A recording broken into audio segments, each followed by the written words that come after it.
শুনলাম তুই নাকি নিজেকে অনেক বড় বিজ্ঞানী দাবি করছিস। বল তো, মানুষের শরীরের সবচেয়ে শক্ত হাড় কোনটা? এটা তো সবাই জানে, আমাদের মাথার হাড়। কারণ ওটা দিয়েই তো আমরা সব সমস্যার সমাধান করি। ধুর বাধা, ওটা হাড় না, ওটা হলো পাথরের মতো শক্ত কিছু, যেখানে বুদ্ধি ঢুকতে পারে না।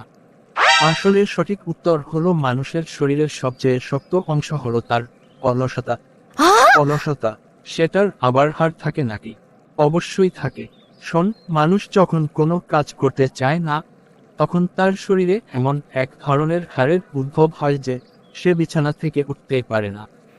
বিজ্ঞানীরা এটাকে নাম দিয়েছেন বিছানায় পড়ে থাকার হাড়। ও, তাহলে কি আমার শরীরে এই হাড়টা অনেক বেশি? কারণ আমি তো গত 3 ঘন্টা ধরে ভাবছি এক গ্লাস পানি খাবো, কিন্তু উঠতে পারছি না। অবশ্যই, তোর তো মনে হয় হাড় না, পুরো কঙ্কালটাই ওটা দিয়ে তৈরি।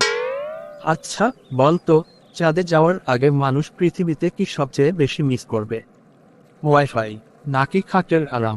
মানুষ মিস করবে তার নিজের অজুহাতগুলোকে। চাঁদে গিয়ে তো আর বলবে না যে আজকে আকাশটা মেঘলা, তাই আমি হাঁটতে পারবো না। দারুণ বলেছিস তো।